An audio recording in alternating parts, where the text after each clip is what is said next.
Derivatives trading involves substantial risk of loss and is not suitable for all investors. Past performance is not necessarily indicative of future results. So stressful when the world's on fire. Good God. I can't look at this, guys. Like, my strategy is you buy it and you hope that you got a good spot. Yeah, but we all think you're crazy. You don't fight this. No way. The markets are freaking out and you don't think that anything is wrong? Come back tomorrow and I'll lose it all. Should be fine. Good morning, everybody. Well, yesterday we had the Federal Reserve meeting.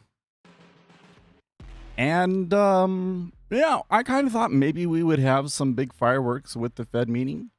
But it was just kind of so-so. But there was some pretty significant market reactions and some interesting takeaways from it. And I would expect today to be a relatively active day. But we do have a jobless claims coming up here in about a minute and a half. Should we wait? Let's just wait. Let's just wait. Make sure I got my news squawk set up here and everything. I need to refresh the page, actually. Here we go. Last week, we got 263K. The estimate for this week is 240K. I think that if we were to get another miss as bad as last week, that would market would probably react badly to that.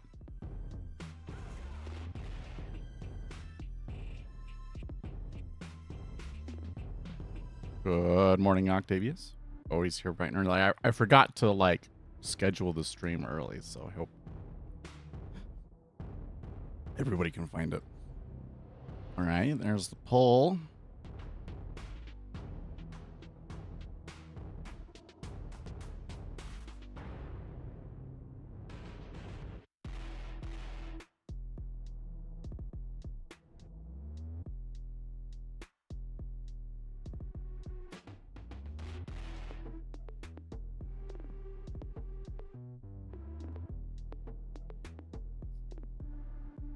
Apparently, Trump is talking.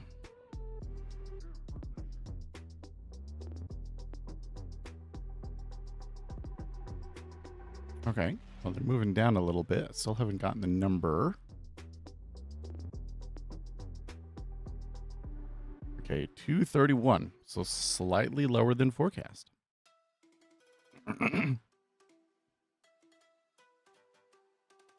It's kind of like a little trickle at first, but then it kind of picked up steam.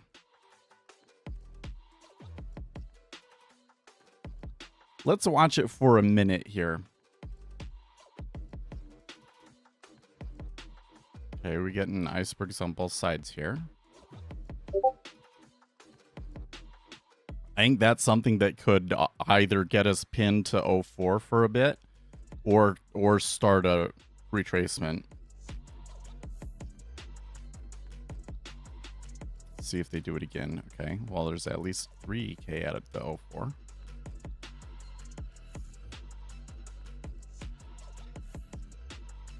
Nothing on the offer. Morning, Ray.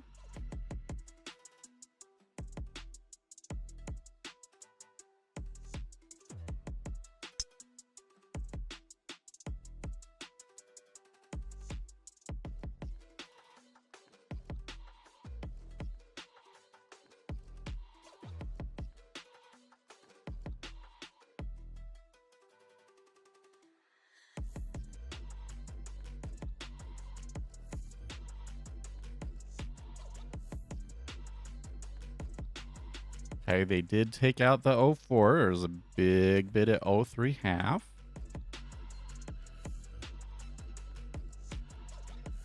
Pretty healthy liquidity all over.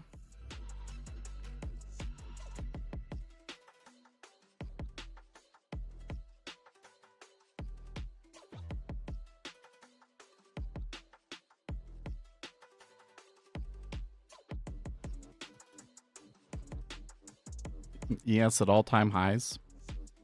I tell you what, I really think that the amount of economic growth that we're going to see in the next 10 to 20 years is going to be mind-boggling.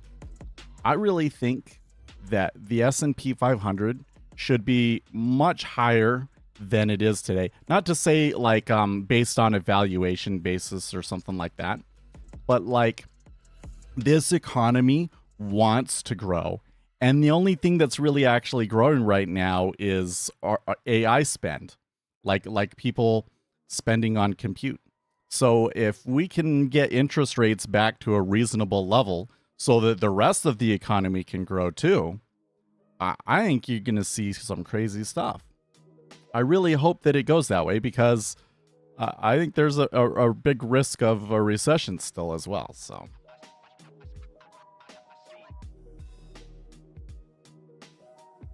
Okay, well, it's been about 3 minutes. So let's come and look at the charts and see where we're at, relatively speaking, shall we? Oh, got to roll over on oil here. I guess I should go and switch my oil DOM here after this too. Okay, so here we're at on the Treasuries. I just want to point out on the daily basis, we're still kind of in a channel, although it does kind of seem like it's maybe a bit of a descending channel. You can see we moved up a little bit overnight. We still haven't beat yesterday's lows so they did do the 25 basis point cut. Stephen Moran wanted a 50 basis point cut. The rest of them all wanted the 25. And so we jumped pretty good. But then Powell started speaking. And the phrase that really stood out to me was when he said that this is really more of like a risk check. Like we think that maybe the balance of risks is turning towards trouble in the labor market. And so that's why we're switching. And I don't think that the market liked that. And so we saw the Treasuries sell off. S&P 500, though, looks like it was kind of mixed. But in the overnight session, they bought that thing up. Wow, did they buy that thing up? I can't tell you how many times I've seen it where like Federal Reserve meeting is like really chaotic or even to the downside. And then the next day, the S&P 500 was like, oh, actually, that doesn't matter. We're going to buy it. Anyways, here's oil. Oil, taking a little bit of a pullback, but still kind of up there. Gold and silver took a little bit of a step back because of the hawkishness from the Treasuries. Copper seems to have kind of hit a ceiling. I actually read some interesting things in my morning synopsis about copper, but the action kind of seems a little bit lackluster.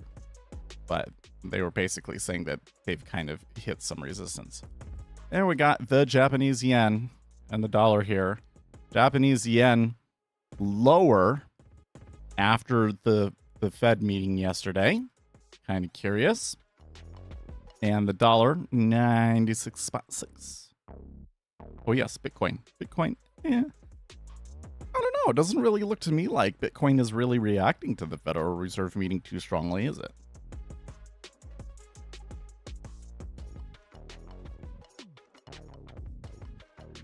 So the thing is, I still think that they are likely to cut interest rates 2 more times this year. Have 3 interest rate cuts. And then maybe even do cuts next year. By the way, did you see my little video? Because Stephen Moran, where was that picture? It was Stephen's first Fed meeting. And we got the dot plots. And if I can bring it over here. They're very clear. Stephen wants us to cut interest rates 5 times before the end of the year, which I think is kind of silly. Like, I think that you should come in and be like, well, probably we're only going to do 25 basis point cuts, so I should be over here, right? don't like make yourself stick out. But you know what? This doesn't mean that Steven can't be successful in his role and whatnot. It just means he's new to it. He doesn't maybe he's probably not following interest rates as closely as us. He'll figure it out, I hope. The thing is, I don't think that you want to decrease interest rates like literally a 1.5 in 3 months. That's gonna freak people out for starters, and changing interest rates that quickly can also like really kind of jolt the economy and have negative effects in that way. So you kind of want it to be a little bit gradual. But I do think that we need lower interest rates, especially when you look at the housing market, man, because that is just a complete disaster right now. And we need more housing supply. There's no way that you're going to get that without lower interest rates, because it's too expensive to even build. So I think there's some real problems. We need to change that. But it should be gradual, right? And I think that the market is kind of still feels that Powell doesn't want to be cutting interest rates. Now, I'm not so sure. I kind of think that the market has a tendency to like read into those sorts of things way too much. Okay. I kind of think that if you're lowering interest rates, the big risk that you get when you're lowering interest rates is that it triggers asset inflation, that financial markets go ham with it, and that prices get ahead of themselves, and then that starts to lead into inflation and that sort of a thing, right? So I think that it makes sense, if you're president of the Federal Reserve, that as you are lowering interest rates, to speak hawkishly to prevent them from getting ahead of themselves. So I think that might be part of why Powell is taking the path that he is. I also think that if you're lowering interest rates, you don't want to spook everybody, because I think that the signs that we're seeing in the labor market are very, very concerning. They are the beginning of a recession. Not that I think that a recession is likely, just that's what you see at the beginning of a recession. Probably it happens more often than there are actual recessions, so it could be a false signal, but that's how it starts. So it is concerning, right? And Powell is going to be careful about what he says so that he doesn't trigger that. So it's kind of like you can overcompensate on both sides, and that'd be bad. So I kind of think that might be largely why he's taking the path that he is. And then on top of that, there does seem to be this thing where it's like, I think it's an unconscious bias that they just don't like Trump and what the economic path that he's taking, because it's unorthodox. And so they might be a little stingy. We'll see. So that's where it's kind of going. The market thinks that we're going to drop interest rates, another 2 or 3 cuts, and then we'll stop there for a while. Personally, though, I don't think that's the case. I think that when we get to that point, we're going to see that we probably need to continue cutting. And that the labor market is going to continue to be tight probably for another year, which kind of sucks to think about, but well, that's what it is. It has eased up a little bit. It does, you do get like the fall openings. So can hope, because there's a lot of people out there in tech that are looking for jobs right now. Well, we did push a little bit further, but we're still right there at that 04. So I think we called that one out like almost immediately. Really, really well. We caught that really, really well.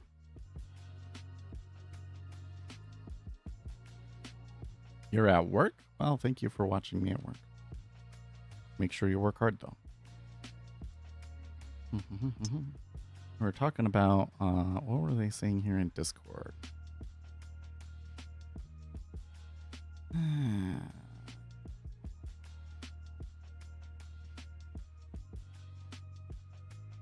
Republicans, conservatives appear to have had enough and are embracing the cancel culture that liberals have used.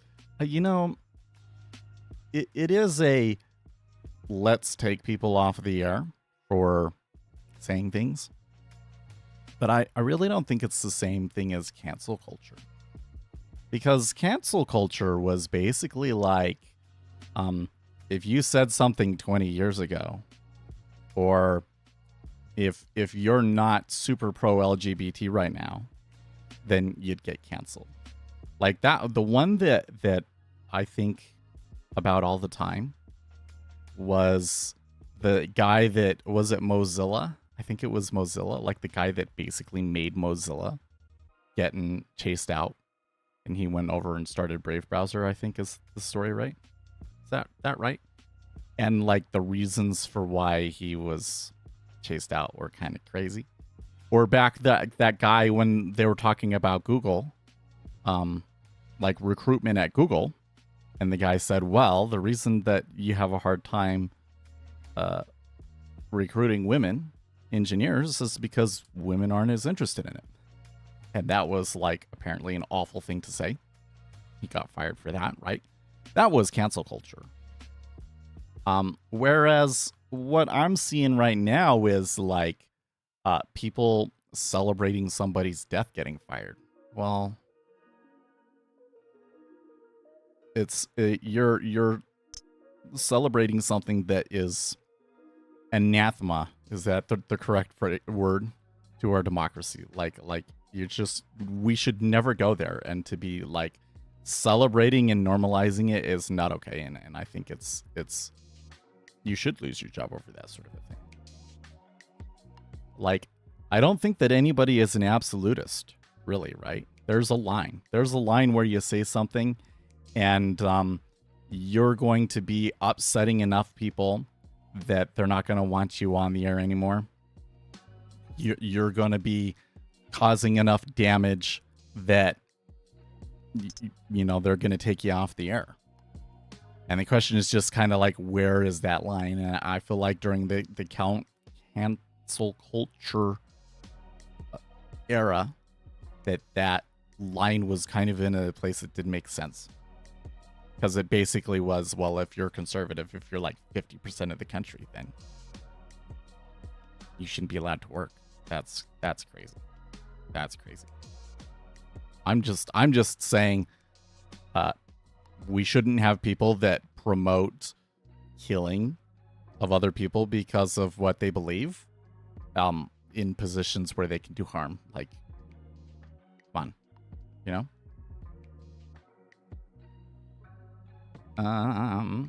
But it is very much like conservatives have had enough, where it's like they feel like they've been putting up with this for a long time, and they've been pushing and trying to I think that conservatives are very concerned about like rights being taken away and preserving the republic, if you will, right? And so they've really tried to play by the rules and do everything the proper way, and the left would stand in their way every step of the way, and then turn around and be like, well, you should be canceled because you're conservative, right? The conservatives are done with it. So now it totally is in a place where if the government abuses its power, everybody on the conservative side is going to be like, oh, well. Because it was done to them.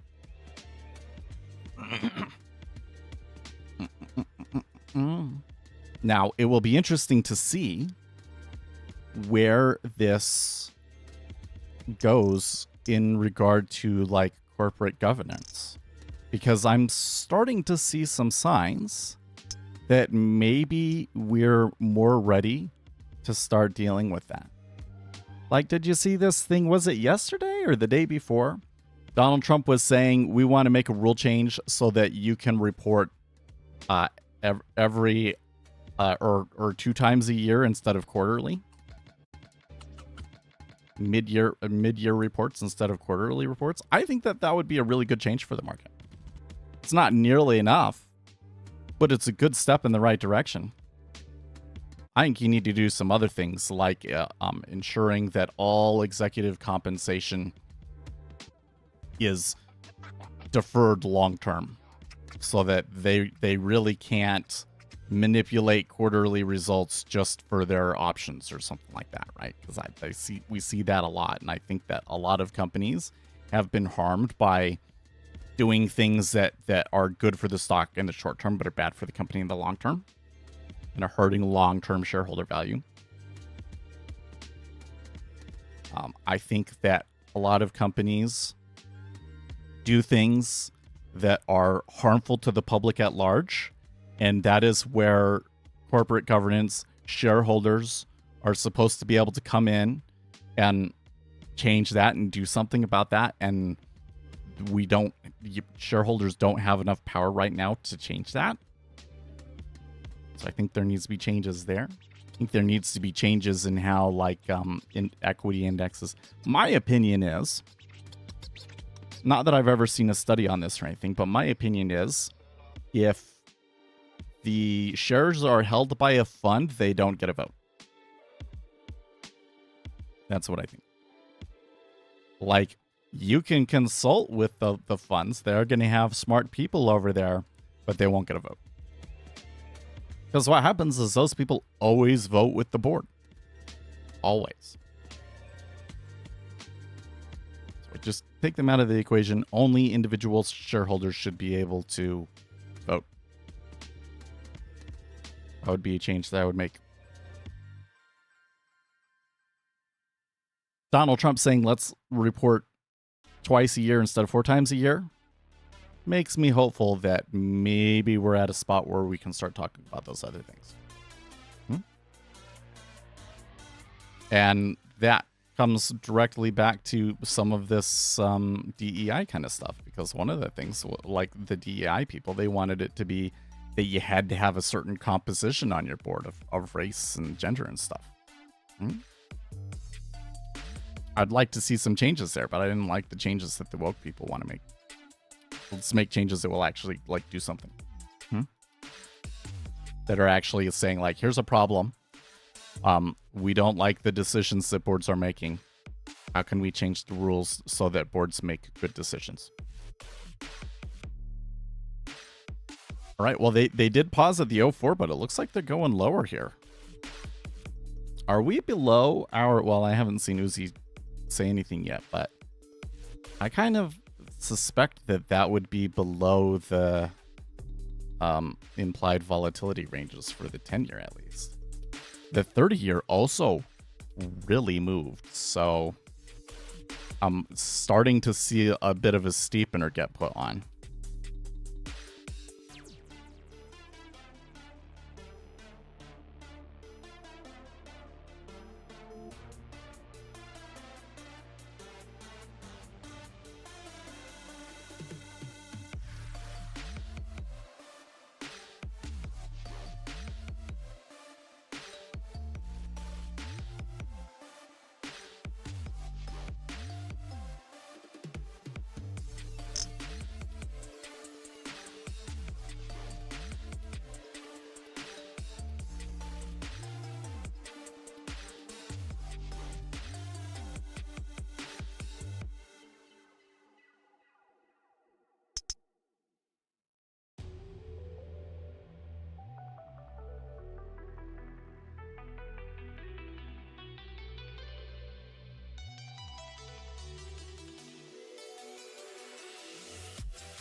So let's see here. 113 is still above where we were earlier this week, right?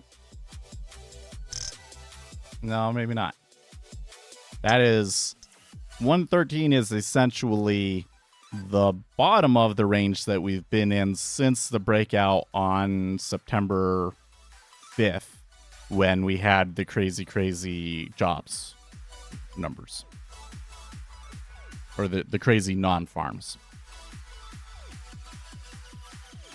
So we should watch this. This could be an area where I think you're likely to see some absorption in the 10-year.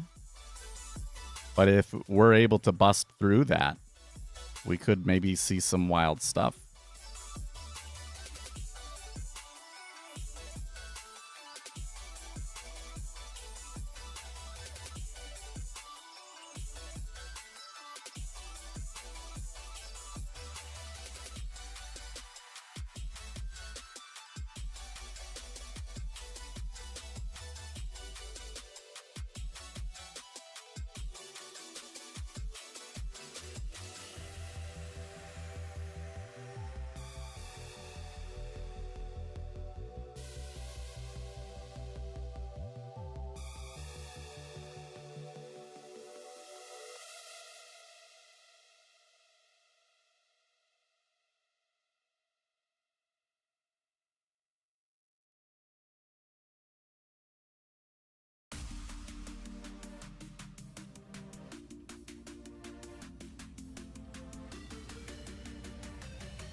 DJT says there is an error on Rhythmic Data Server. I am not having any problems. That's interesting. What is the error message that you get? What's new? Is Amir saying what's new because they've seen that before, or is he just asking me what's new? What's new is we had a jobs report that was, or sorry, a unemployment claims report that was okay. And now we're getting a pretty significant downside trend. We just came to some support levels. We'll see what they do. So far, they have not just like busted through this and extended. It kind of looks to me like there could be some absorption going on at these levels, but it's a little too early to tell.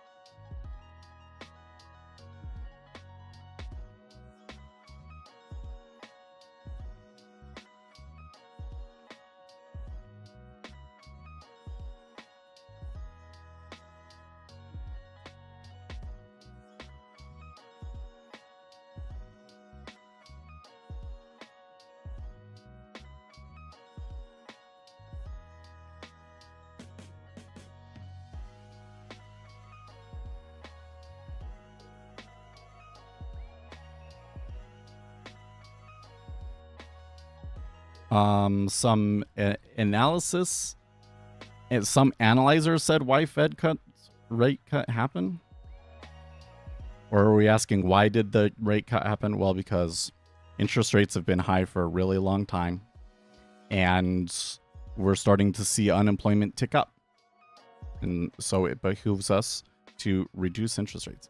Man, I took my eyes off of it for like 10 seconds and we dropped 2 ticks.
Okay.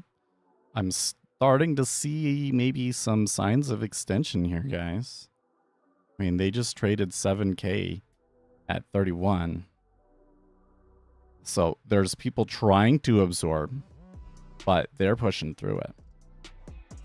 I think that if we were able to get to like back up here, that it would probably be a hold.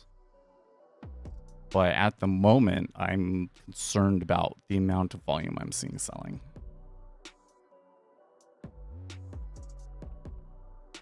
I mean, they think the government pushed the Fed. Well, this is the thing that I think is so funny about this whole situation, is that Donald Trump has been pressuring the Federal Reserve really heavily to cut interest rates. And he was right. He was right. And the Federal Reserve are going to cut interest rates this time no matter what. Like in any scenario, if Donald Trump had never said anything. So what's so funny is he's spent all of this effort on it, and I don't really think it's changed anything. Well, he got his pick on the board. Would he have picked Stephen Moran in a different situation? Probably still. We're already getting signs, though, that this guy views things very differently from the rest of the federal board. We'll see how that goes. Okay, so there was a big iceberg on the downside on the offer, and they just pushed through that as well. And I got a couple of big clicks, big orders getting placed around there as well.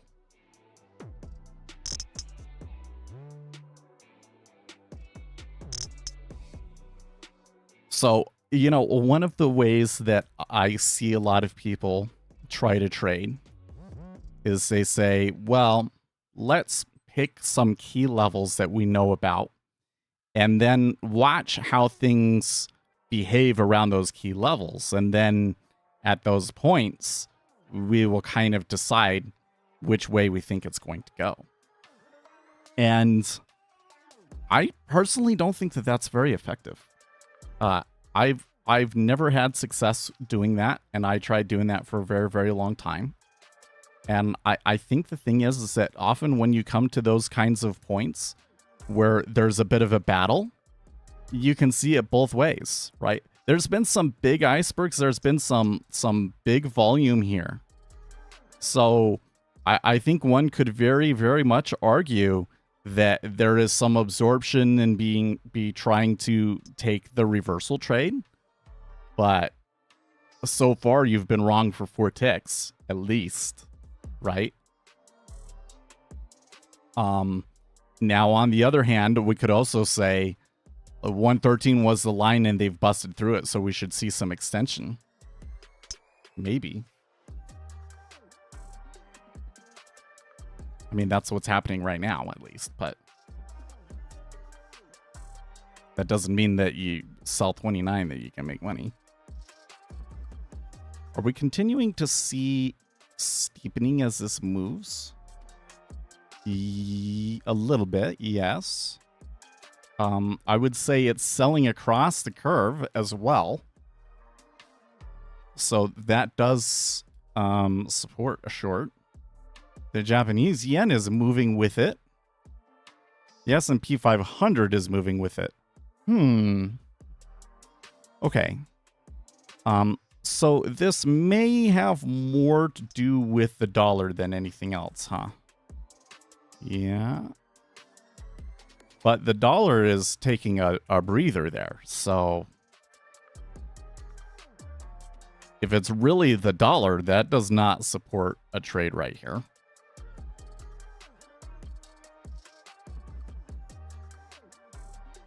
We still don't have Uzi to tell us if we breached the implied volatility range. I think we did, right? I think probably they did.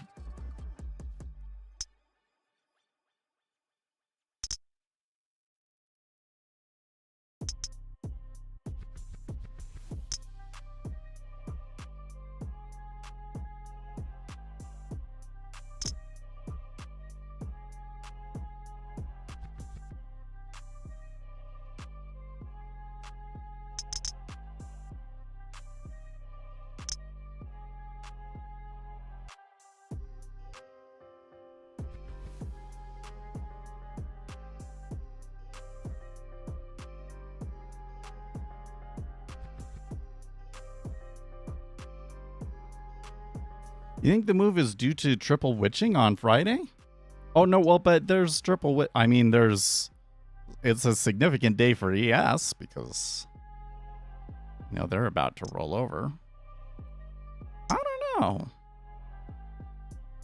You know what? That absolutely could be a factor exacerbating things just because we've already moved quite a bit. And not just in the treasuries, the S&P 500 is cratering right now. The S&P 500 does not look good. But, I don't know. This dollar strength is a little weird. Don't you think that the strength in the dollar like this, I mean, when we really zoom out, then you can really see it, right? Like, don't you think that the dollar strengthening this, and look, they're just, when again, they took a breather, but they've decided to continue further. Is the dollar shorts unwinding here for some reason? I'm not sure I understand why the dollar would be so strong here. But it's creating some real chaos. We're definitely into the, okay, well, we definitely didn't see support here, right? I don't know if that where is a good spot to take it? Well, the 09 looks great now, doesn't it? 09 looks great now. I'm a little weary about taking a trade like that. Like, I want to take a trade like, okay, what would be the good trade to do this?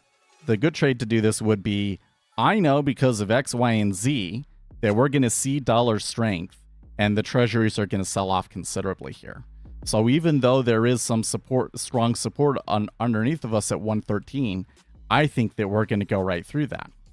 And so I would want to be short from like 04. Short from 04 so that, I already have myself a good margin for it to get down to the spot where I think it's going to break through. And then if it doesn't break through, I still make a little bit or scratch it, right? And then if it does go through, I'm just holding it until it calms down. Now we've missed that opportunity. It's already going. We have to pick at every step of this. Is it going to go further or not? And there's a greater amount of risk to us because we've already moved down, the price risk to us is greater. And so it kind of puts us in this situation where it's kind of hard to take a trade. It keeps going and you keep missing it, right? And it can often go much, much further than we expect. Although I'm honestly, for some reason, I'm still looking at this and being like, I don't think that this can continue.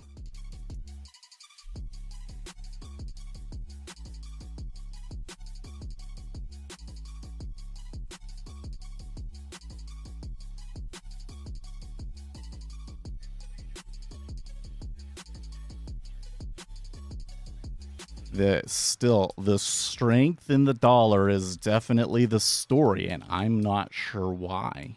This is not something that I was expecting, and this is not something that I think I can explain.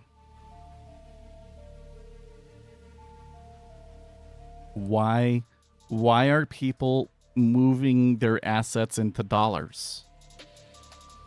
You would think that it has to do with the Federal Reserve, but I don't think that I can explain that just by the Federal Reserve cutting interest rates and Powell speaking hawkishly yesterday. It's got to be more than that.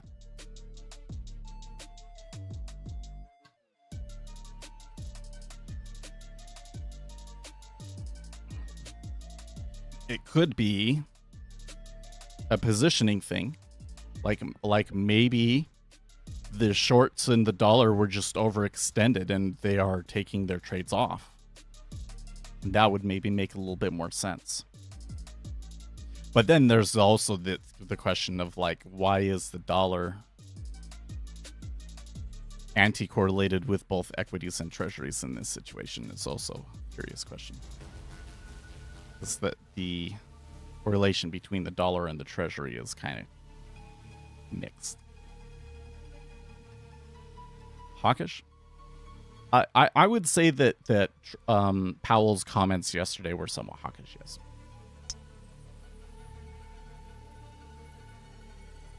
It was kind of like, well, we're cutting now, but I really don't think that it's gonna, that we really need it. We're just doing it just in case, but I think we'll be fine, and we'll just leave interest rates there. That's kind of what he's saying.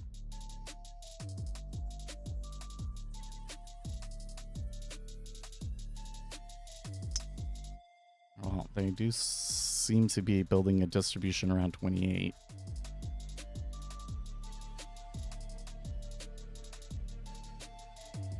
Oh, you know what? I didn't turn my algo on. I wonder if my algo would have taken trades through any of that.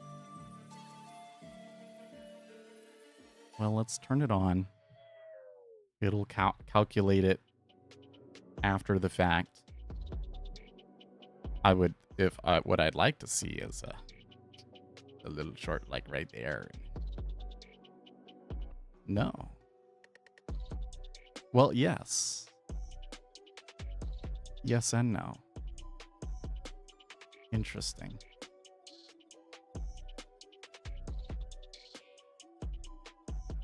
It's basically saying it got signal short before the news.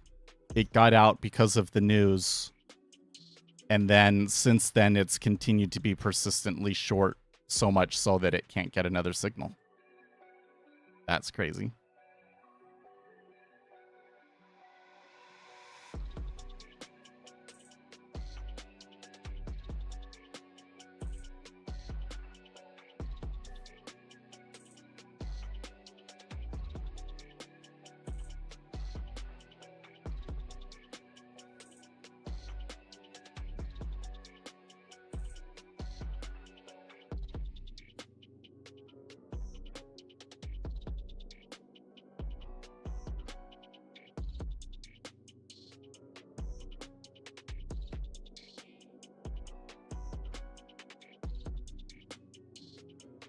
Wow, ICE hires 150,000 people? That's crazy.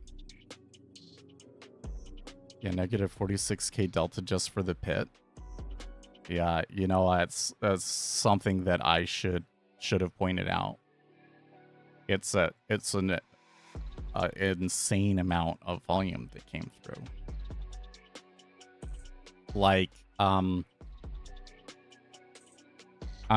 actually a little bit bewildered that they traded that much all in one run, you know?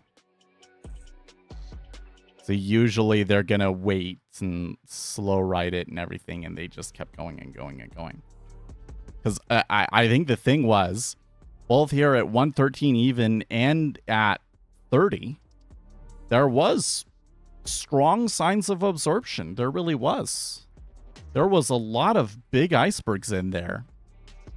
They sold through them. They sold through them.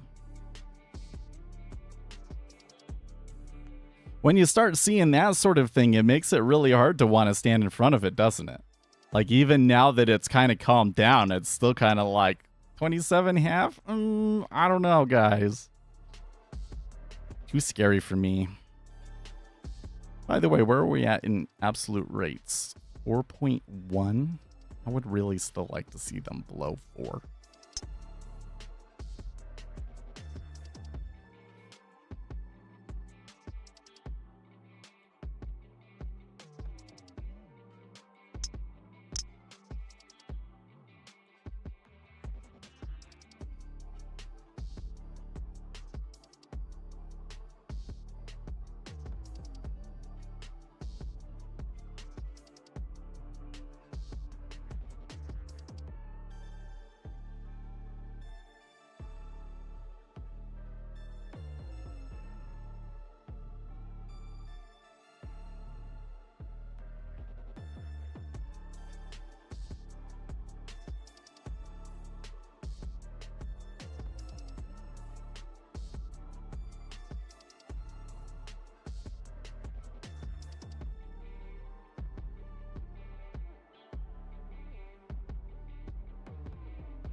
You know, I was expecting some big moves this session. I was definitely in the like, well, I don't know if I can really predict the flows kind of a thing. So maybe that should have meant always that there was going to be no trade for me. But I still feel very FOMO about it, unfortunately. But you know what? Probably the more important thing here is we understand when we have an advantage and we don't, you know. And when something happens and we weren't expecting it. Wow. By the way, that was a big buy right there at 28. My algo took a long off of it. Interesting. You know, we can still enjoy it even if it wasn't the flow we were predicting. That move down was something else. It was something else. I'm a little nervous for my algo now, man. Do you think it's gonna work for him?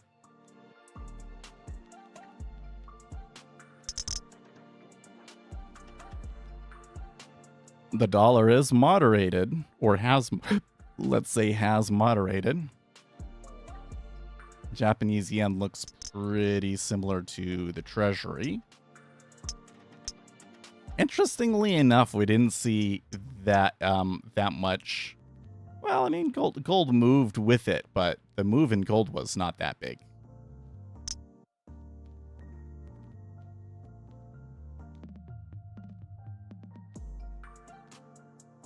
It was definitely like, come over here and look at the chart.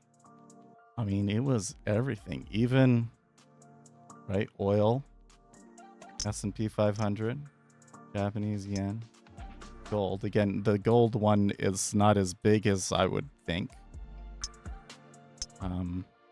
You zoom out, you can see much larger moves in gold. So the move in gold is kind of small, but it really was everything rolled over but the dollar.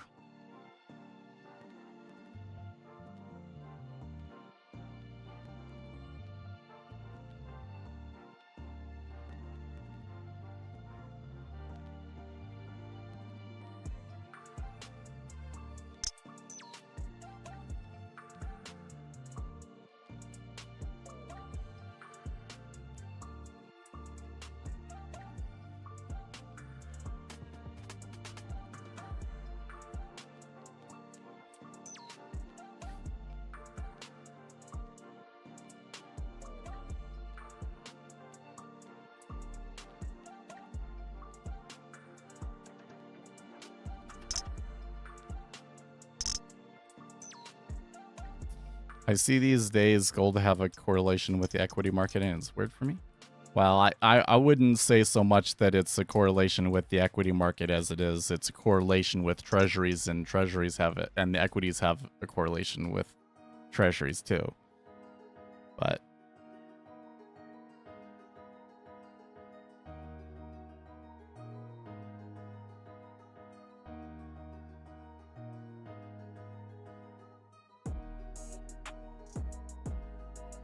so the issue here is, if money is moving into the dollar, causing dollar strength, what are they doing with it? Because everything's going down. There's just more cash out there. That, I don't know what to do with that. This is quite the puzzle, don't you think?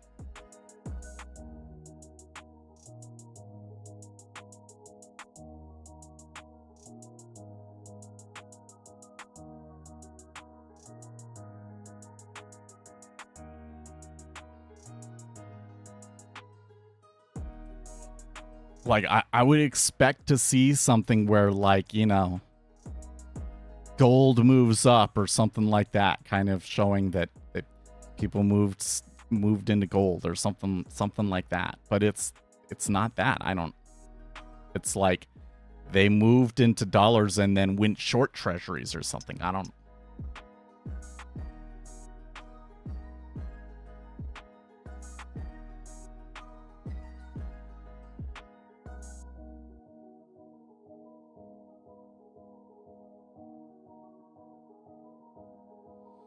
It's kind of funny, since the algorithm took a trade, it's been almost flat. Although they are starting to pressure the downside a little bit again.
Okay. Well, we're definitely seeing the cumulative delta recover. Like, there's still relatively large icebergs on the offer, and they're eating through it, and that's what's causing the cumulative delta to be to the upside. KLT is going to get whacked. I bet.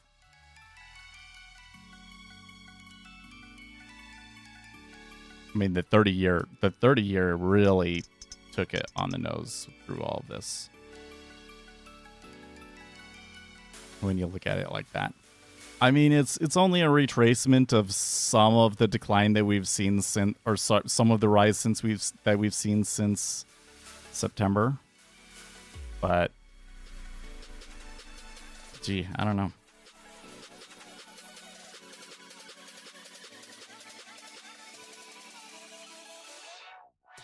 Chart looks so different in ZB than it does from ZN to me. Because in ZN, this overall uptrend is clearly there.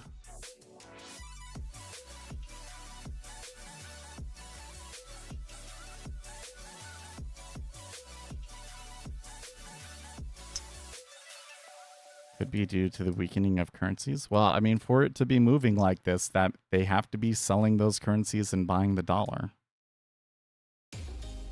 Somebody wake Uzi up. Well, I mean, we're well past wherever his numbers were, right? Might be interesting to go back and see where it was at, but this is the situation we were talking about yesterday, right? Where it's like, okay, based on the IVs and everything else, kind of suggests that you should sell options on the longer end of the curve. And then what happens when the IV breaks out? The 30-year gets destroyed and goes way further.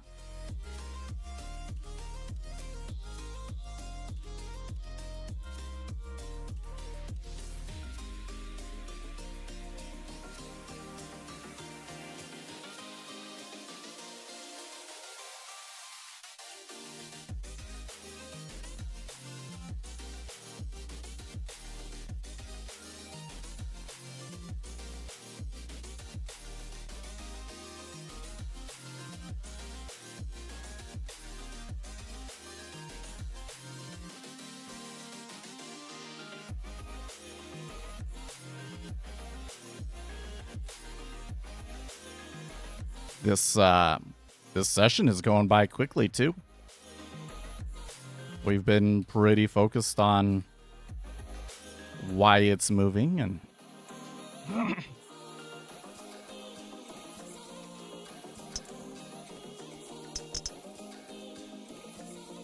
I do wonder, like, could what's going on here is the basis trade between the U.S. and Japan is coming back, and the money is coming back into the dollar because of that, and that could mean that this downside action is an opportunity to buy if that's what's going on.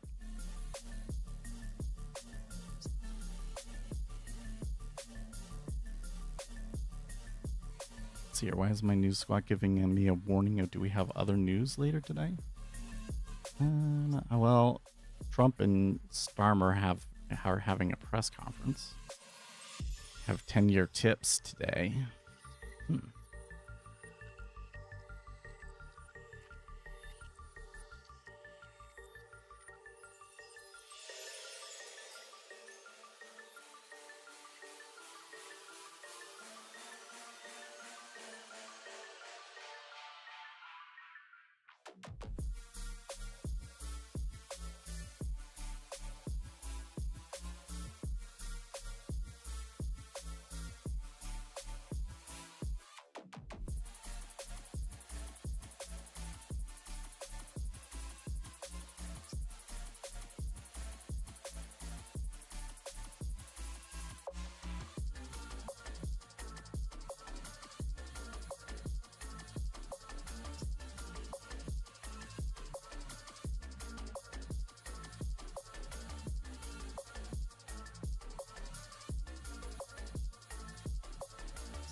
I was seeing this thread on Reddit.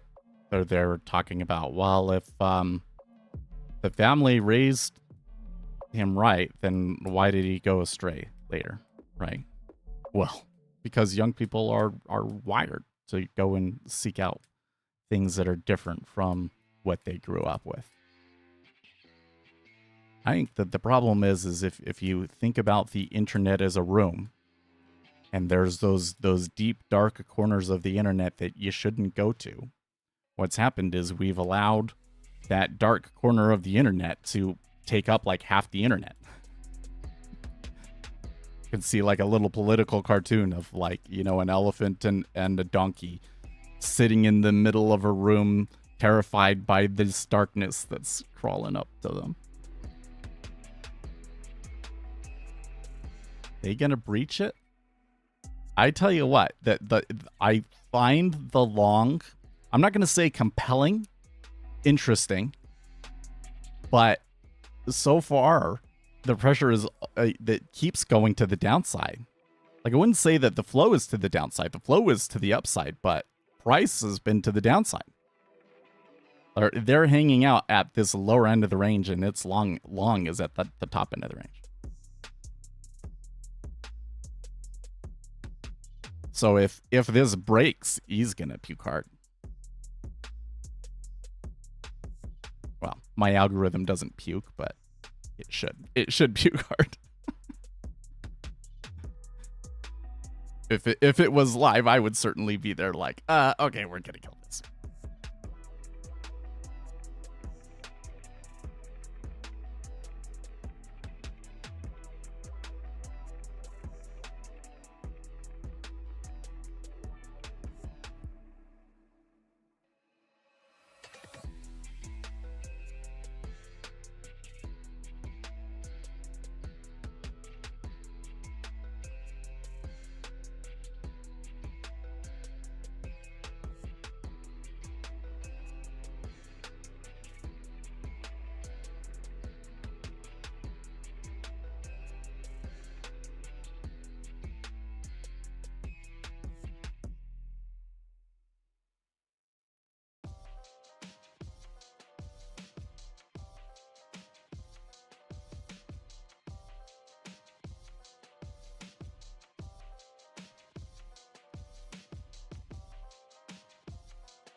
Thinking about what we were talking about yesterday about, like, you know, there are cultural markers of failure.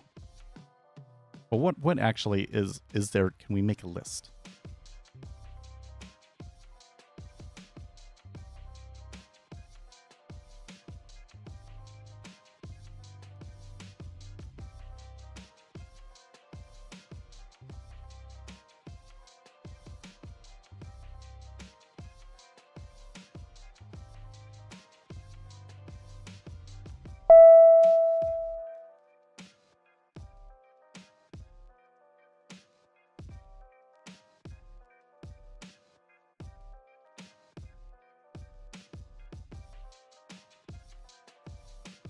Okay, they're back up to the 28. You know, one thing that I do find solace in for the robot here is that when we come back up to that 28, the bid is pretty healthy.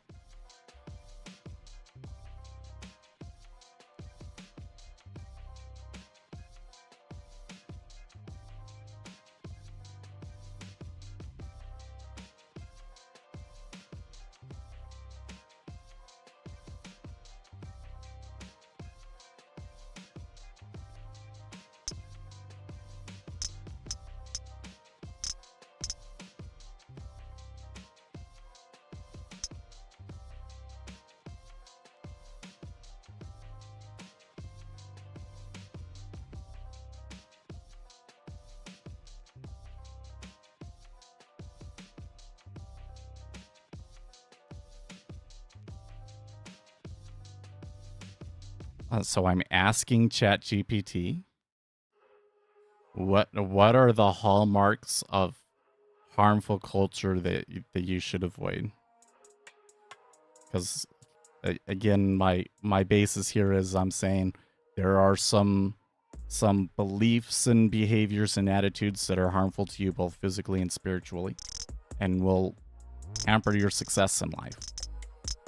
And, you know, sometimes with ideas, you come in and it's like, well, that makes logical sense or whatever, but it actually is bad for you.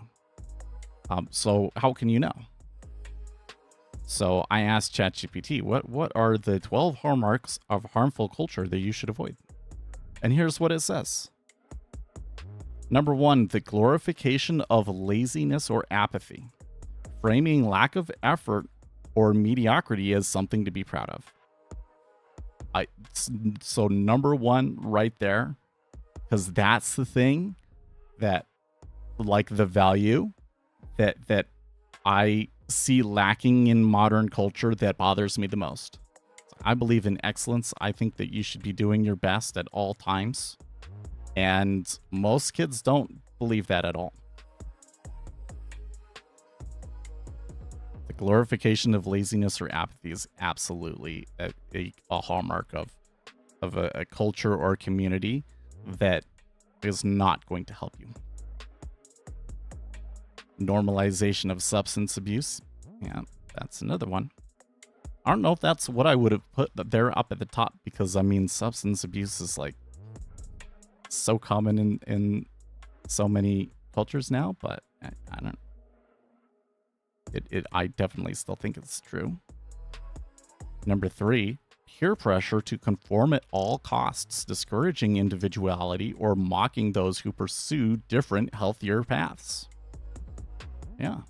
Those are interesting because, you know, you want to be finding culture and, you know, there's different cultures that are kind of clashing and conflicting. Wow, that was a strong hit at 26.5. Maybe they're going to dip for another one.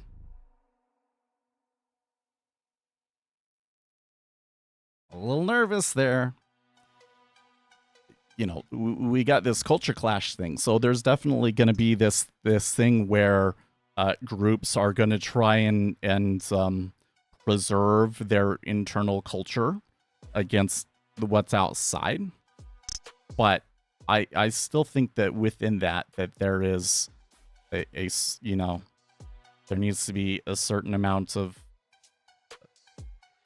uniqueness. You know, you need to have the ability to be different. And when it's really like you absolutely have to be like this, that's bad. Yeah. Disrespect towards learning and knowledge and making curiosity or academic effort seem uncool. So I also agree with this one, although I think that some people would not, right? Because a lot of people on the right mock the academic effort, right? And I think the issue there is I think that some knowledge is oh man, the dollar is moving so much there. What is going on in the dollar? That is so insane. The treasuries are not moving as much, but the dollar is really going, guys. In the past 5 minutes, it's just whoosh.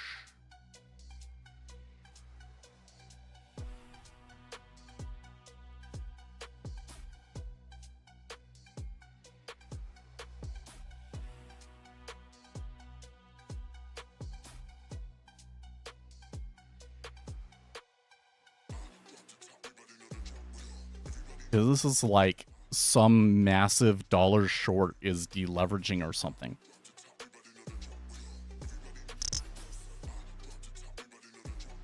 Money comes from UK. George Soros messing with us. Yeah. What was I going to say? Yeah, so I think that some knowledge is like held up on a pedestal and other knowledge is like denigrated. Right? Or another thing is I think this idea that like because I am educated, that makes me better than everybody else. I think that's a really got to be careful with that one. So if I was writing a book, there would be a lot to be had that we would need to say about that one. Celebration of reckless behavior, equating risk-taking, violence, or law-breaking with bravery or strength. You know, when I look out at trading communities out there, there's absolutely celebration of reckless risk-taking. I mean, you're not going to become a great trader from that. Overemphasis on materialism, judging worth only by positions, fashion, or money rather than character. You know, so I have something to say on this too. Because I think that that's right. Like, when you become overly focused on how much you have, or how much other people have, or how much you have as it relates to other people, is really a negative thing that can really eat you. I don't know if I would put this as like one of the key hallmarks of like a harmful culture that you should avoid, but it's definitely order canceled. Oh my God, look at that. Okay, well, luckily the robot flipped. Before it got too bad. They're basically, it seems to me like the treasuries are trying to hang on, but they can't in the face of this dollar strength. Anyways, so overemphasis on materialism is something that definitely destroys people, turns them into awful people. But I see it on the other side too. People kind of saying, you know, well, I'm better because I'm not Elon Musk. And Elon Musk is a greedy, awful person because he's so rich. I think that if you do have money, that you are obligated to spend it. I know that sounds... I think that could give some people a bad taste in their mouth, but that's how the economy runs, man. So if you have money, find things that you are interested in or you care about and buy them at regular intervals. Find vendors, people that sell products that you like and buy their stuff, because that's how an economy works. So I don't think that we want to create a culture where, you know, it's bad to have things, right? It's the comparison and the enmity that comes with that comparison that's the bad thing, and not the spending money.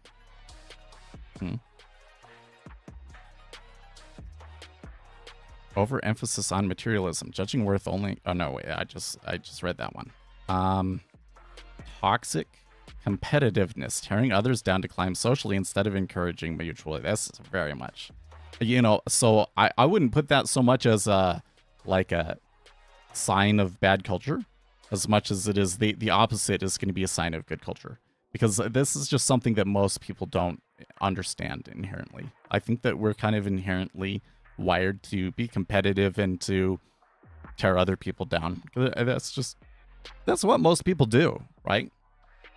But the people that are the most valuable, that are the most successful, are the ones that figure out that your value is determined by how much value you bring to other people. Man, I am just in awe about how quick this, again, another move down, how quickly it's happening. And the strength in the dollar is bonkers. This strength in the dollars is bonkers. Something really wild that I do not understand is going on, for sure.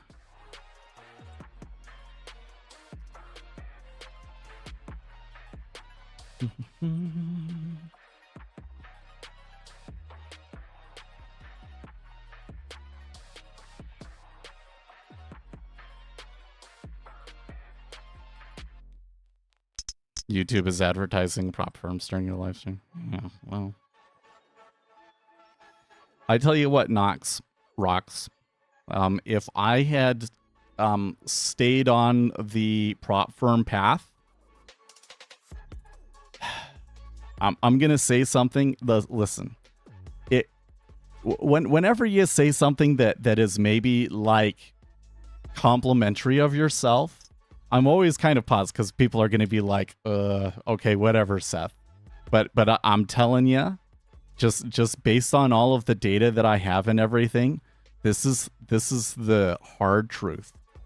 If I had stayed with prop firms, I would probably be one of the most popular trading influencers on YouTube now. No question about it. Because my YouTube channel was one of the strongest for those terms before prop firms really took off. Basically, I had decided I don't like these, I'm not going to promote them whatsoever, long before they took off. But if I had stuck with it, if I had said I'm going to be the guy I'm going to trade a prop firm account, I'm going to encourage everybody else to get a prop firm account, I'm going to encourage them to use my link so that I make a commission every time that they do it, I would have made insane amounts of money, and I would be one of the largest channels for this sort of thing because I had the positioning before anybody else. But it's no loss for me because if I was that person, I would hate myself. Well, I don't know. If I had that money and I had gone down that path, I probably wouldn't hate myself. But I hate that alternate version of me, and I'm grateful that we were able to go down a path that didn't take us there, right? I see so many people where they have success, and it's great that you had to have success. I don't want to be down on people being successful, but it's like the success ruins them, you know? The success ruins them because of the way that they got the success. No photo with Lambo? No. You know, I've given some thought to this. And I think that if I had bought a really nice car to like flex on social media or something like that, it would be a G-Wagon, not a Lambo. That 11K at 24.5 is like, what?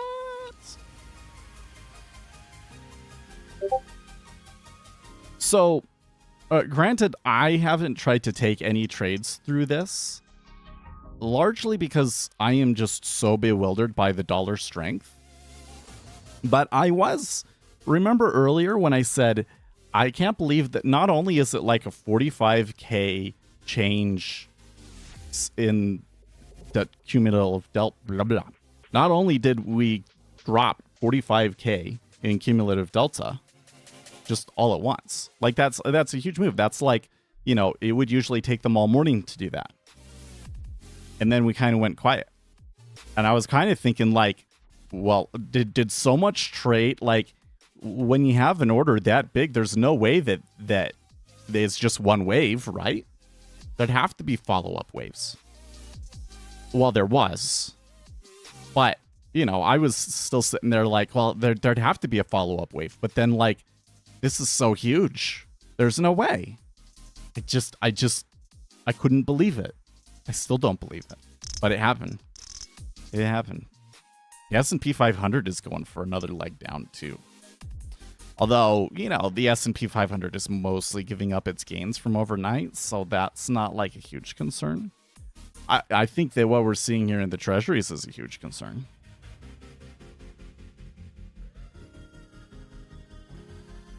Oh, let's see here. What do you got for me, Steven? Oh, yeah. Just give me the new machine ID.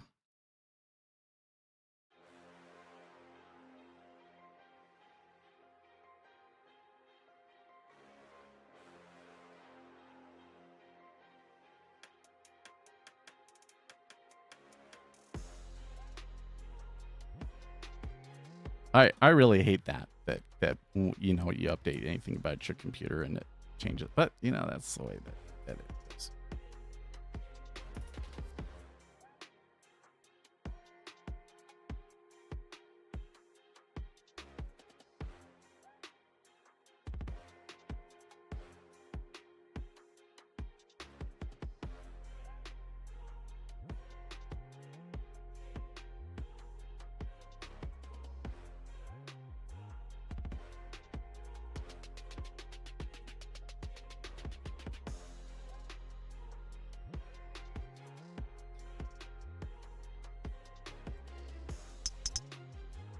Okay, it's a couple of clicks there, so I think that wave might be over.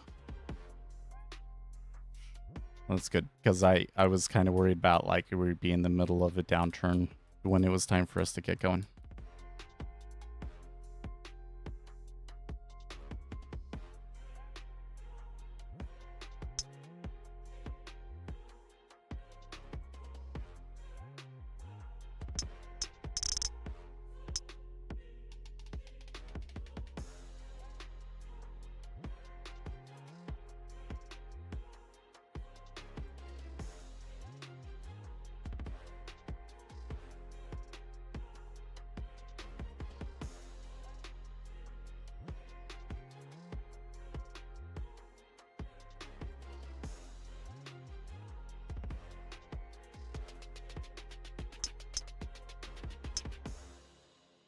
9.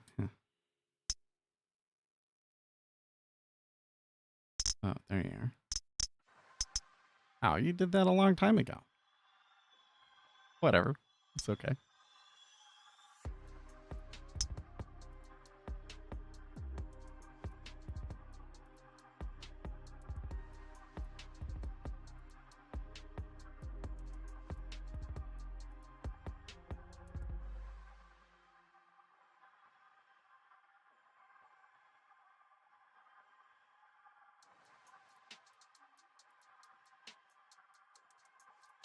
You're going to look for the hero trade now that ZB has moved to full point. And it's been 2 waves.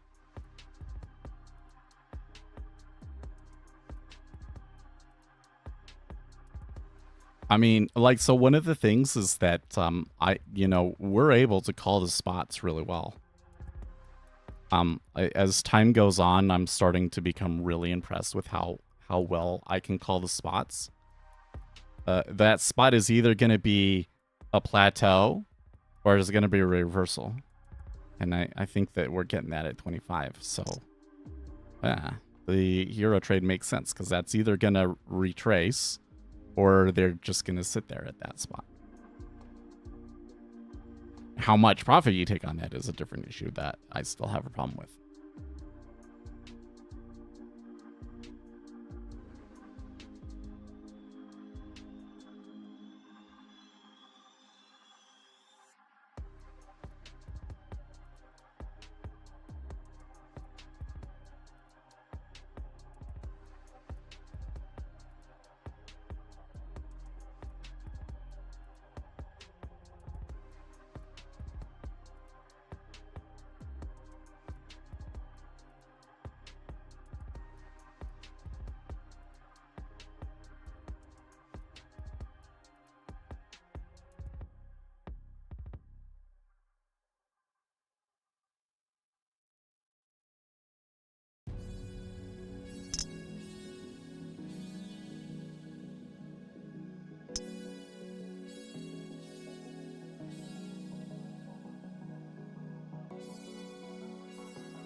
So another thing that's going on today that it's kind of funny. I completely forgot about this, but I wasn't able to have my gut medication because I just forgot to go and get it.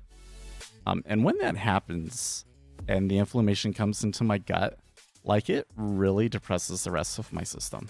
It's so weird. It's the same thing with, like, when I'm hungry. The depressed symptoms come in. It's just like, I don't have as much energy. I'm not as interested in doing things.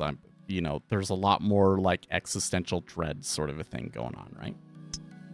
And then when I start taking the medication and the inflammation goes back down, it's like the opposite. Like I get euphoria. And I'm kind of on that today. And then on top of that, it was a huge trend. So I'm just kind of like, whoa.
I was just looking through. If you're still there, Steven, I was just looking through like my records. You've changed machines like 5 times.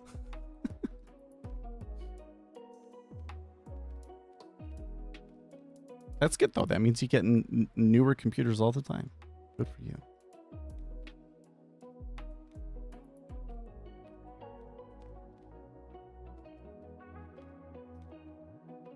All right. Oh yeah, I was reading this thing.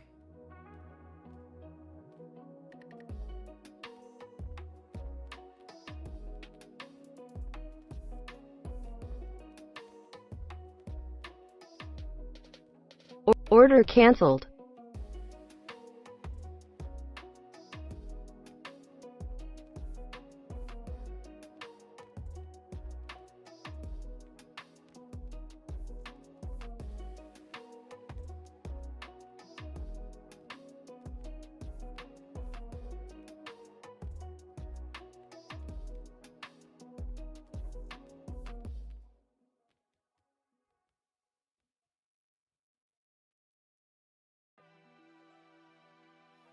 Let's see. What do I want to say to ChatGPT here?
So there was a good bounce off of that. It does seem to me like they're gonna be able to bounce around a little bit more if that selling leg is done with.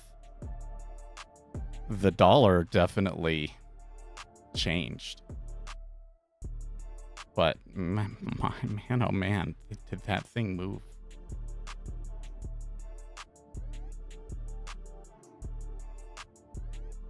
Like,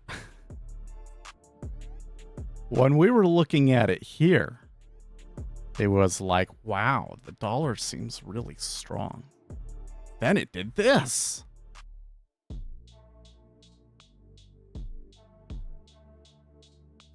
So I'm still talking to ChatGPT, and it's like, what are the outcomes of life success? And one of the things that it talks about is social capital, relationships, marriage stability, trust, civic engagement. And I'm like, oh yeah, that's really important. And one of the things that we see in a lot of societies is, or in a lot of cultures, is this like, don't associate with anybody outside of your culture. And that, I think, is a hallmark of a bad culture. But then, like, at the same time, like, well, and like the opposite, like things that would be markers of a good one is like lots of collaborations and things like that. But then I think about myself. Hold on a second.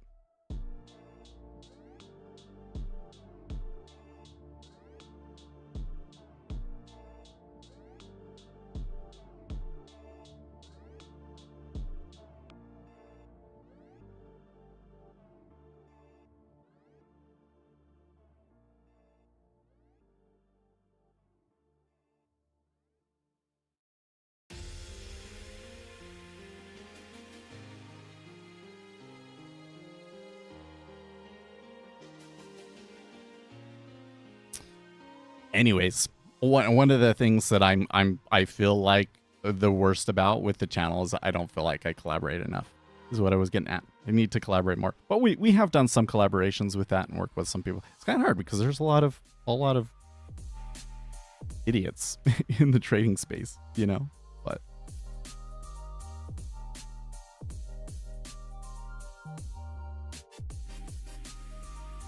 Paul says boo. Yeah, well, what price did you take it? Oh, you did 17. Well, then you did it in CB. Yeah.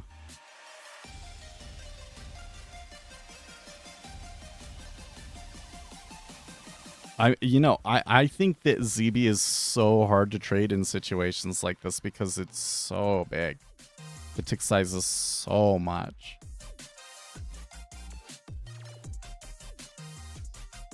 Well, anyways, I should get going. It is time to go.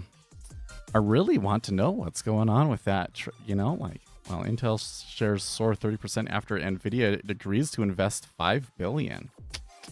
Well. Something's definitely going on here, but I think I'm going to have to wait until the end of the day to figure out what it is. So I guess we'll talk about it on Monday, huh? I don't know. No, we still got Friday. We still got tomorrow. So we'll talk about it tomorrow. Okay. So see you guys then. In the meantime, stay excellent, team.